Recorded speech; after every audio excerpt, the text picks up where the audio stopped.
perdoando sem perdoar, que é desencarnando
exercitar o perdão por quem continua a me machucar. Até ter que continuar conversando com essa pessoa. Só acontece com uma pessoa? Como posso executar o perdão? Como posso lidar com uma pessoa que ainda não perdoei, né? Como trabalhar o perdão se eu me envolvo diariamente ou de tempos em tempos. O perdão nós não damos para a pessoa. O perdão é sobre nós. O perdão é um trabalho meu comigo. Quanto mais eu trabalho. E o perdão, quando é conosco, é muito mais desafiador. Quando você muda a chavinha que você percebe que não é sobre perdoar o outro, é se perdoar, como assim? Aí você fica com raiva de você por você ter feito tal coisa, por ser aberto para se machucar sobre aquela pessoa. Certo? Isso é uma coisa. Ou você fica triste porque você não teve maldade alguma, mas a pessoa te respondeu de forma que te machucou.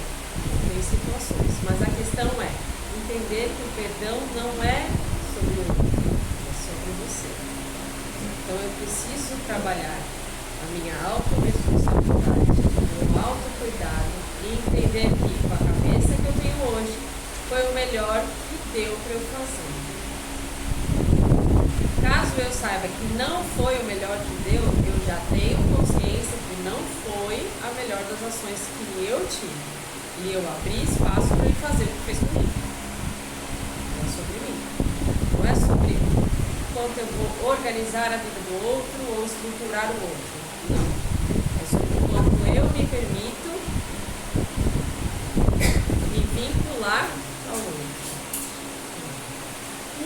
cuidem das feridas, cuidem dessas auto-feridas, né? Que muitas vezes, quando se percebe, você não tem sentimento algum em relação ao outro. Você não está magoado com o outro. Você está com mais raiva de você está com mais bronca de você mesmo.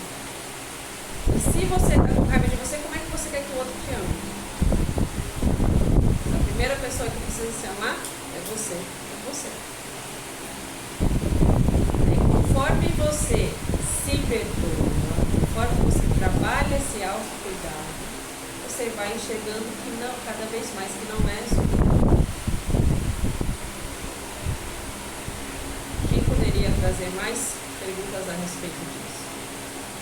Ou assuntos relacionados? E como a gente magoa, você não deve se colocar no lugar. Sei lá, por baixo, a pessoa te magoou muito. Se você não oferecer, e aí você não perdoa. Uma coisa que te magoa, Isso. Certo. você não consegue perdoar. Você não tem a pessoa, não tem empate, não é mais. Mas aquilo continua ficando. Isso. Ter estratégias de autocuidado. Ter estratégias pontuais sobre esse sentimento que está latente em mim. Então, de acordo com os meus rituais diários ou semanais em relação a, caso eu tenha, caso não, uma indicação seria o terço, 21 dias, com a intenção de tirar esse sentimento do meu coração, não é sobre o outro, certo? Ou 21 dias de Arcanjo Miguel, tirar esse sentimento do meu coração, sobre mim. Ou procurar cristais, né, terapias alternativas que auxiliem a cuidar desse sentimento que está em mim, certo? E com isso, nesse autocuidado, você buscar maneiras de libertar esse sentimento sobre você. E aí você vai percebendo que não é sobre o outro. Ele foi uma ferramenta muito forte que fez com que me ajudasse a olhar essa parte de mim. Não é isso, não tira a consequência do que ele fez e ele vai lidar com as consequências da ação e reação do universo, certo? Isso é a lei do universo. Mas quanto mais eu fico com esse incômodo em mim, mais atrapalha a minha caminhada de expansão no universo. Mais atrapalha de eu continuar enxergando coisas que me levam para frente. Quando eu estou aqui ruminando esses sentimentos, outras coisas vêm e começam a abrir outros canais de pensamentos que levam a outras situações. Então o cuidado é comigo. Está machucando, né? Me protejo para não estar próximo, porque não está resolvido. Então faço tudo para falar o mínimo possível, para resolver o que tem que resolver, mas sem muita abertura sobre minha vida, né? Sem muito falar sobre o meu dia a dia, sem muito dar espaço. E aí cada um lida com as suas consequências. O que não pode é se convencer que ou que somos os juízes e temos que dar o troco, né? Assim, que ele merece pior, ou eu vou fazer isso e isso, ou de achar que ele se safou, por exemplo. Se eu acho que ele se safou, é porque eu não penso, na verdade, eu não acredito sobre a lei da ação e reação. Se eu tenho clareza, eu tenho consciência de que a ação e reação é a lei do universo, ele vai lidar com as consequências dele. Se a intenção dele foi me machucar, foi na maldade, ele vai lidar com as consequências. Certo? Não no tempo que nós queremos, mas no tempo que for da caminhada dele. Eu não preciso torcer, porque foi ele que plantou aquilo e ele vai colher. Isso não é um desejo ruim, isso é a consequência. Não é dizer que, tá vendo, ele vai plantar, ele vai colher. Não, é uma fala assim, uma resposta. Se ele desejou o mal, plantou isso, ele vai colher. Né? Assim como se ele, nesse processo de colheita, ele se entregar no amor, né, do arrependimento, a misericórdia divina existe. Uma alma é perdida, mas ele vai passar pelo processo dele, desse ser humano. O que mais?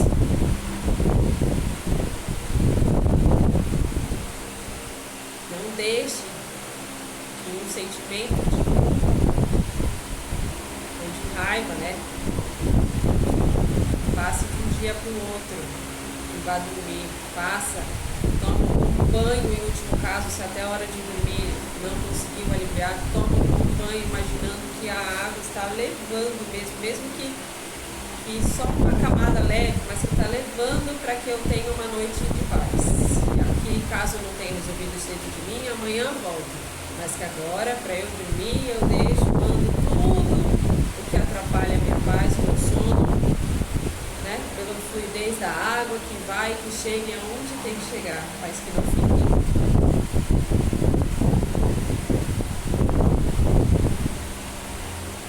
O que mais?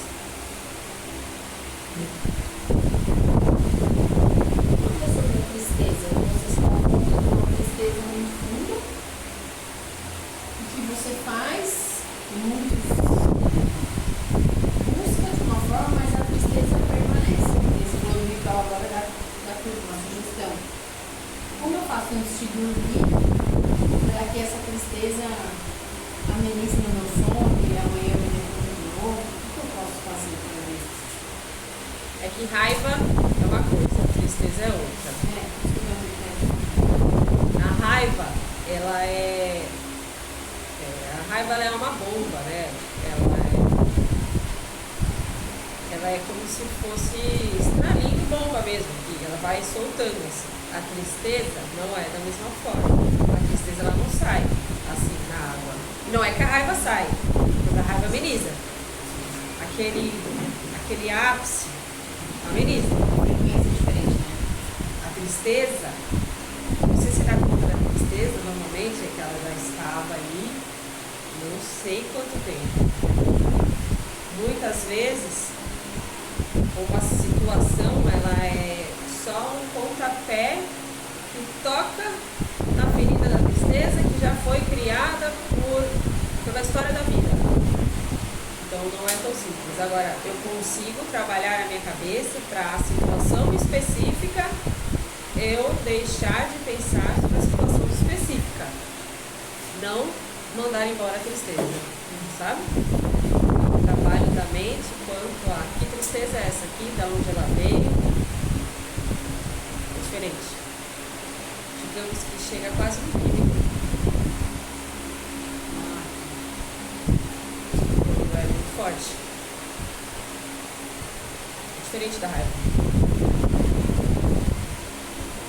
Então a tristeza pode não ser sentimental, pode ser mais química. Não, ela vai acoplando a ponto de se tornar.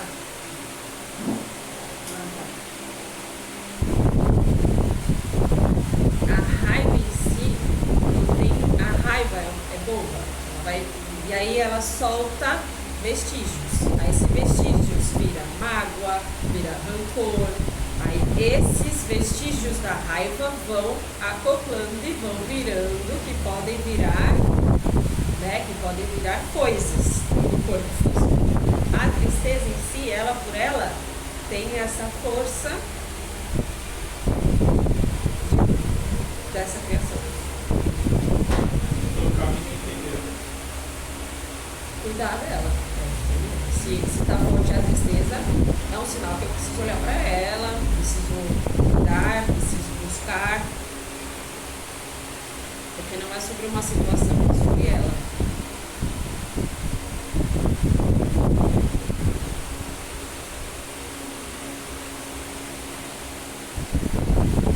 O que mais? Mas que como você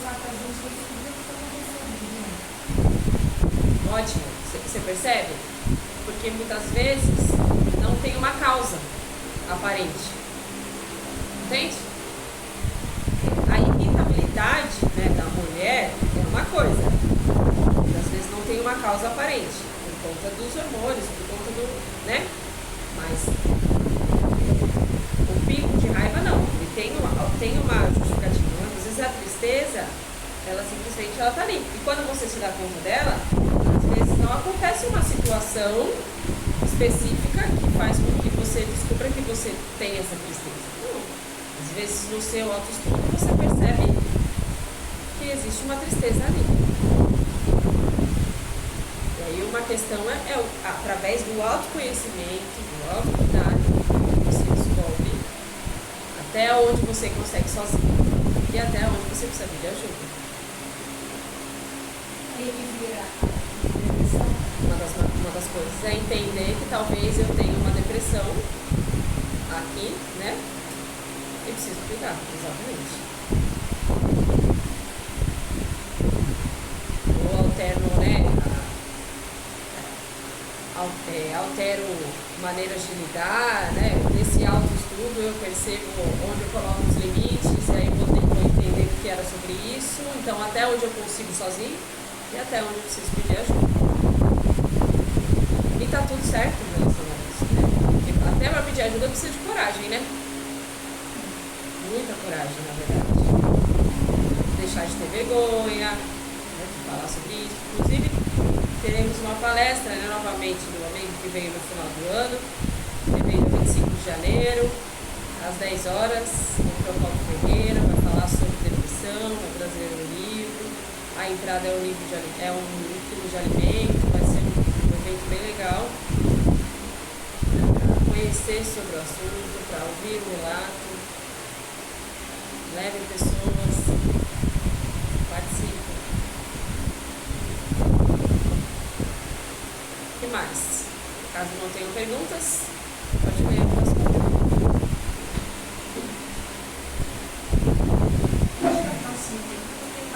Tá, peraí, então. Pode falar.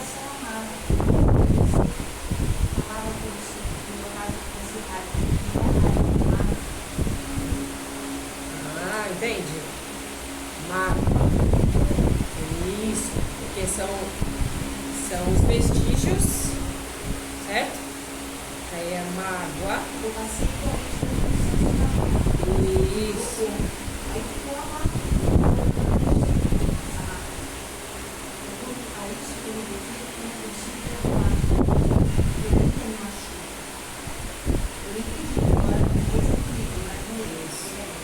mas essa mágoa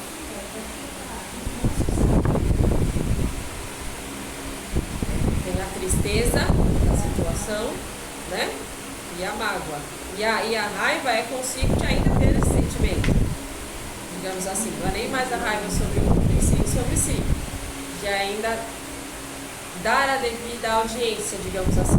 Eu gostaria de seguir a minha vida e ainda isso está em mim. Não se culpe.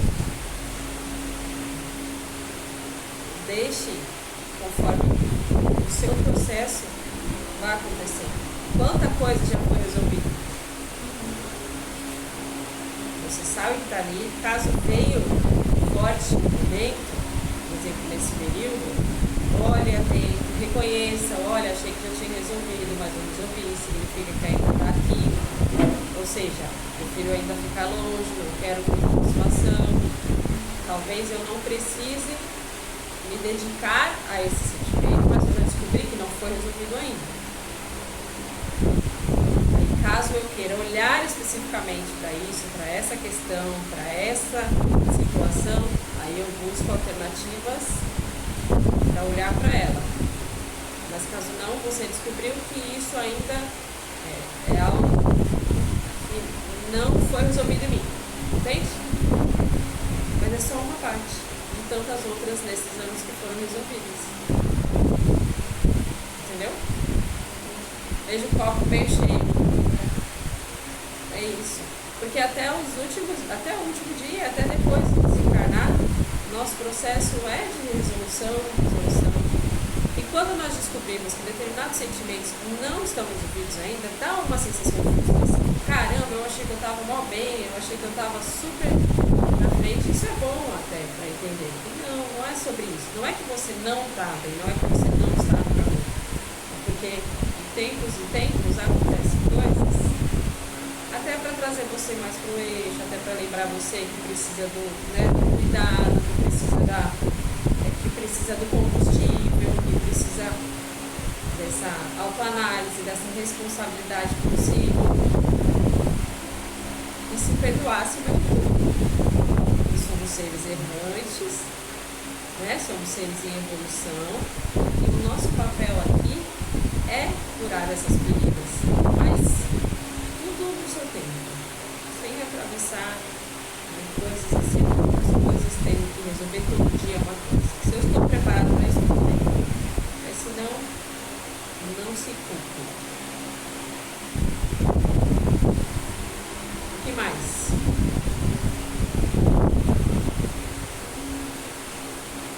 Pode ler,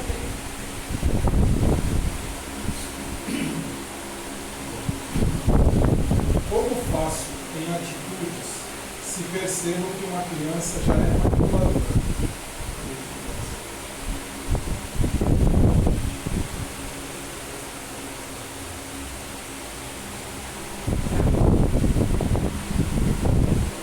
Aí a pergunta é assim: qual é o meu papel em relação a essa criança?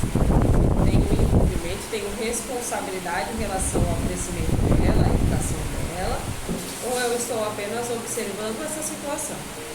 Caso eu esteja só observando, eu estou só observando, e isso é um estudo. Estou percebendo que existem manipulações nas crianças, nas idades, né? A manipulação, ela acontece desde muito pequenininho. Eles aprendem que entre um e outro, entre uma criança e outra, eles são muito espertos. Eles vão entender. Se eu te convencer a dar o brinquedo para mim, você fica com o meu, eu fico com o seu, não é isso?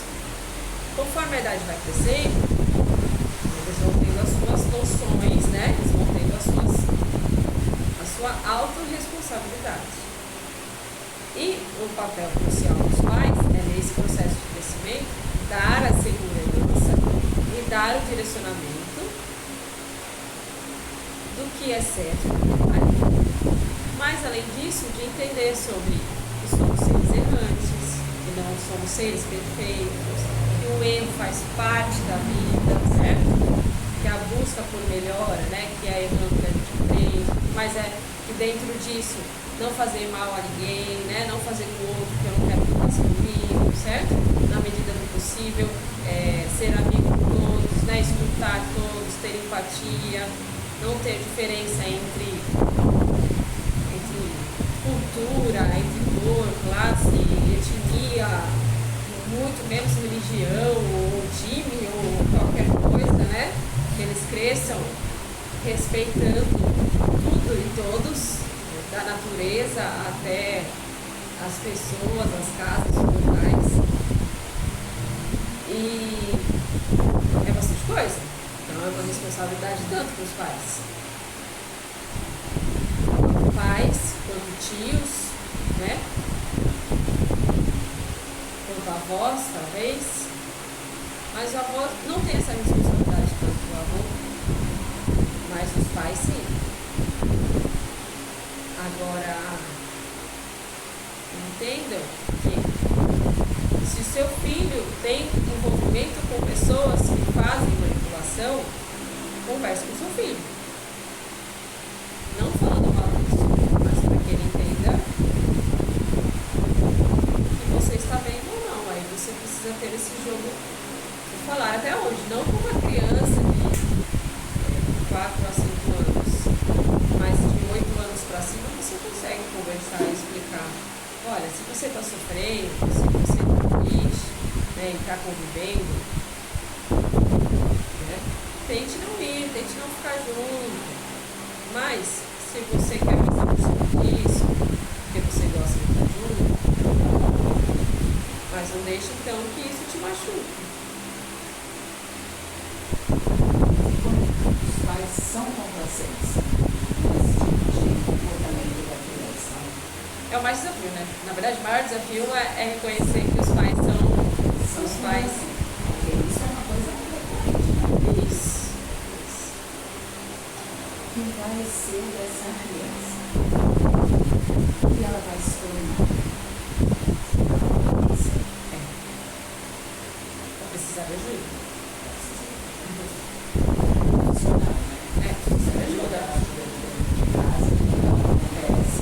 Porque é uma confusão do que é ajuda, né?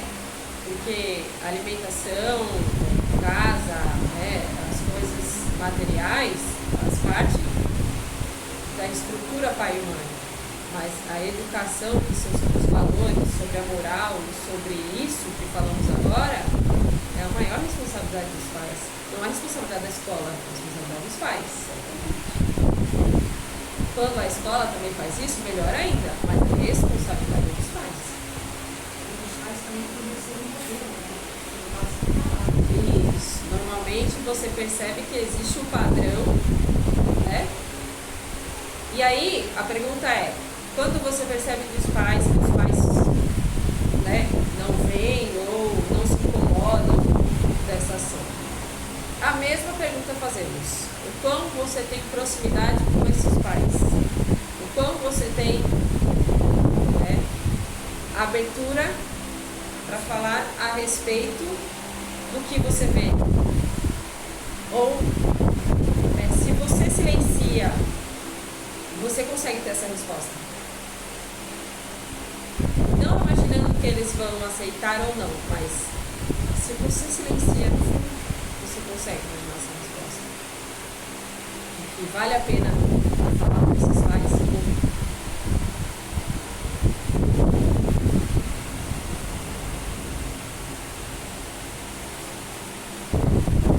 É desafio. Mas, como falamos no início, o plantio, né, tem sua colheita. E isso não é sobre desejar o mal, isso é sobre consequência.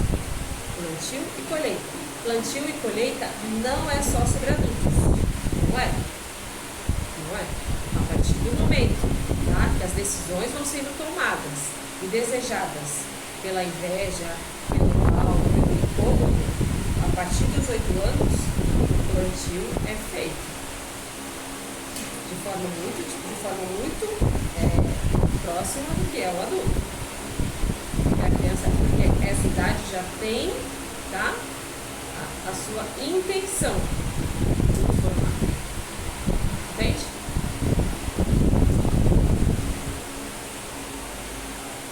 E isso pode mudar. Tem mais chance de mudar, né? Às vezes uma criança como essa se depara com um determinado professor, né, ou faz uma determinada amizade, ou se sente acolhido, às vezes, na casa dos pais dos amigos e não na casa dos seus pais, né, ou começa um relacionamento e se sente acolhido na casa do namorado ou da namorada. Então isso pode mudar. E aí tem uma outra visão do que é, mas é mais desafiador. Aí também vai entrar a própria energia que a pessoa vai utilizar com aquilo que deve fazer. Ou ela vai mais ainda, mas então entendam isso. A partir dos 8 anos, né, quando vai ficando mais evidente a intenção por trás da ação, se tem inveja, se tem raiva nem tanto, porque a raiva, se tem inveja, se faz na maldade, tem suas consequências. Arrogância, superioridade. Isso.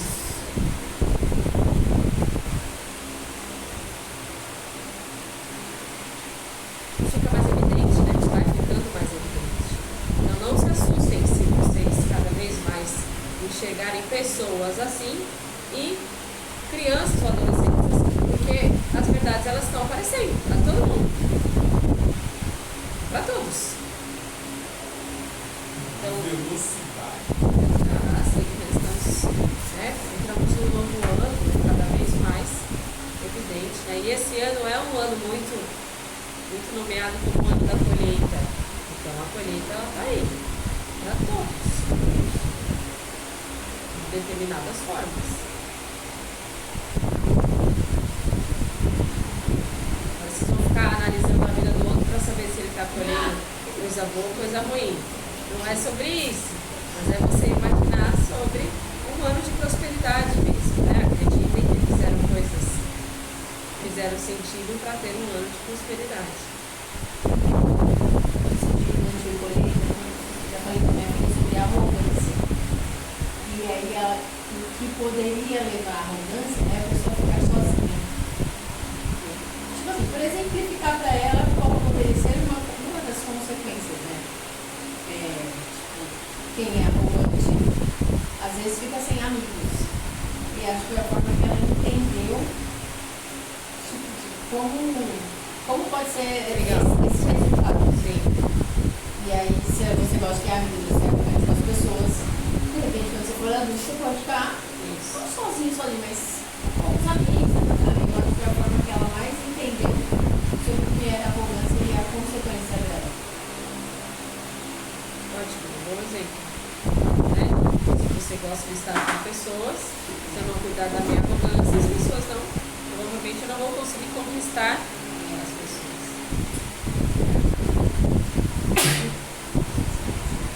Falou do ano de colheita, para pegar esse gancho.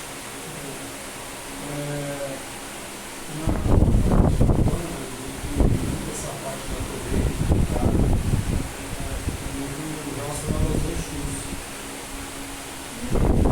Se existe uma correspondência relacionada à quantidade branca. Se realmente é o raio branco, não necessariamente tem uma correspondência em relação a esse plantio de colheita. Não necessariamente o raio branco, são todos os raios, são todas as cores. É que o raio branco também em relação ao seu do karma também, e tem essa ligação. Não, o que você pode emanar, tá? E evocar o raio branco com esse pedido de auxílio. Mas não é o ano do raio branco. É isso. Você pode usar com essa intenção, chamando o raio branco, chamando trabalhadores do raio branco. Mas os Exus, eles não são apenas ligados ao raio branco. Isso é o que Tá. eu tenho, só eu estou falando aqui só de uma correspondência, para entender se dá uma grande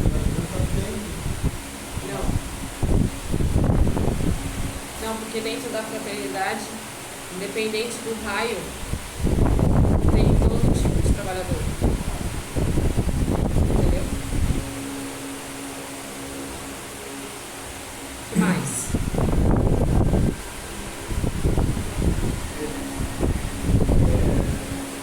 Algumas coisas aqui sobre o né?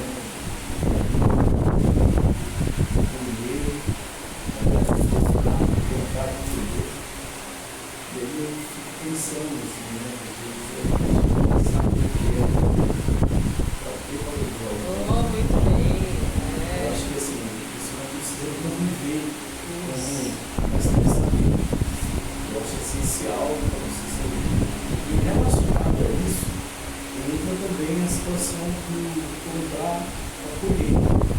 Se você plantar ruim, você vai colher ruim. E eu acho que para a criança tem uma relação que eu coloco que a criança entenda quais são os dois lados. É bom e ruim. Você está manipulando, isso é ruim. Você manipular, você vai colher coisas ruins. Então, quando ela não sabe que aquilo é ruim, às vezes a criança faz isso, não faz porque ela não entende que isso é ruim. Mas cabe, eu acho que para a gente, dizer, olha, isso é ruim. E isso vai te fazer colher coisas ruins. Por quê? Pessoas que fazem coisas boas colhem coisas boas. Eu acho que assim, aqui conhecer o que é ruim, é importante. Às vezes a gente blinda muito, né, as crianças para não mostrar que é bonito, porque é você super do corpo, e a pessoa cresce sem diferença. Não que seja. Certo, sim. Mas para poder saber que, olha, eu tenho que treinar o meu caminho do bom e não do ruim. Sim. Uma pergunta é sempre, você ia gostar caso fizesse isso com você, caso seu amiguinho tivesse te batido, né? Ou que tivesse pego o seu brinquedo, sobre isso, mas até por coisas maiores, porque às vezes vai crescendo, não tem a noção de que falar da vida, de que falar do outro, tá machucando o outro. Entende? Por isso, você conhecer o seu filho para entender que o seu filho está falando do outro. Você está vendo que o seu filho está falando do corpo do outro, do jeito do outro, e isso não é legal. Porque uma hora pode ser engraçado, mas outra hora outra pessoa pode não gostar. Cabe a quem falar isso? Os pais. Agora, se o pai ou a mãe incentivam, estimulam ou dão risada junto, como é que essa criança ou esse adolescente vai entender que isso é algo ruim? Talvez ele só vai entender quando alguém falar uma coisa para ele que ele não vai gostar, e aí ele vai se sentir muito incomodado. Vai sentir raiva, né? Eu até acho que na situação de manipulação, se o pai vê que a criança está agindo com manipulação, e aí às vezes pensa assim, não tem como falar disso. Eu sei que mas ele é criança. Não, eu acho que você tem que falar. Você tem que falar, olha, você está falando algo que refere-se à manipulação. Fazer a manipulação não é legal. Para que ele saiba que aquilo que ele está fazendo, ele não está conseguindo enganar, né? Ele não está conseguindo fazer nada, não. E a culpa é dele, às vezes. Porque ele não tem uma pessoa que possa falar. Às vezes você fica pensando, né? Infelizmente, essa pessoa lá na frente vai precisar de ajuda. E muitas das vezes vai lidar nas consequências, né, de situações ruins, e é onde acontece um despertar, é onde pode acontecer trazer a essência. Por isso que é nessas inter-relações que não são vinculadas muitas vezes ao familiar, que é onde ele vai descobrir. Mas se ele tivesse tido encaminhamento durante a infância, durante a adolescência dentro de casa, teria resolvido muito mais, né? Mais rapidez e assim. Então, olha a responsabilidade do pai e da mãe. Mas quantos pais conhecem realmente seus filhos? Quantos pais dedicam, né, um olhar assim para saber quem são seus filhos? Enquanto criança que está ali embaixo da sua saia, dia, tudo bem, mas quando ele está crescendo, está ficando mais com os amigos, quer ficar menos com você, será que você sabe mesmo quem é seu filho? Mas filho é nota boa e tal. Tá, mas o filho não se resume a tirar nota boa ou não, né? Normalmente, os filhos que dão trabalho na escola, os pais muitas vezes acabam até conhecendo mais, porque são forçados a enxergar. Mas e também o filho que não dá trabalho? Não me dá trabalho. Você preferia que ele tivesse trabalho? Então, o que não é dar trabalho? O filho precisa de dedicação. Aí me dá trabalho, me deixa quieto, eu fico tranquilo. E aí, mas o que é isso, não me dá trabalho? Né? Conversa com seu filho. Você sabe o que ele gosta? Você sabe qual é o prato preferido dele? Você sabe o que ele gosta de vestir? Com quem ele gosta de estar? Que música ele gosta de escutar? Qual é o filho dele preferido?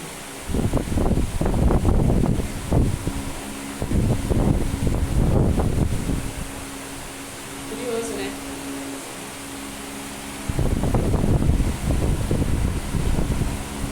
Ter esperança é acreditar no crescimento, né, dos jovens, das crianças. A busca por esperança é nós construirmos relações, né, de confiança com as gerações que estão aqui e que ainda vão chegar.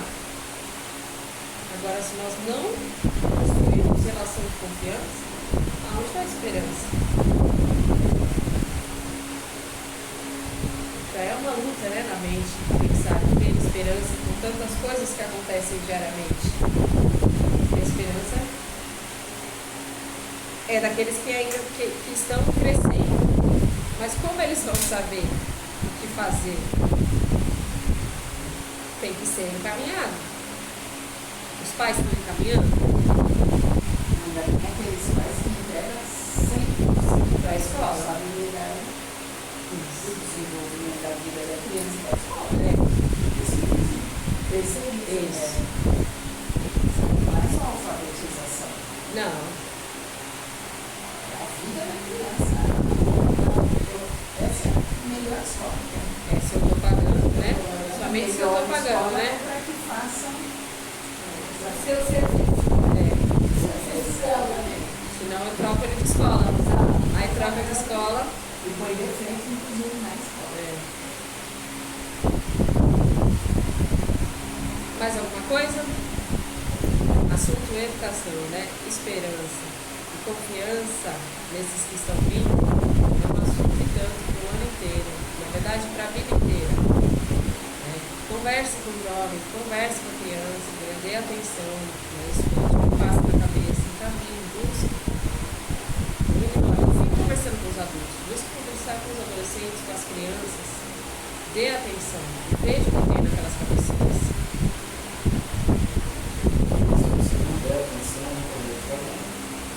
Exatamente, alguém vai dar.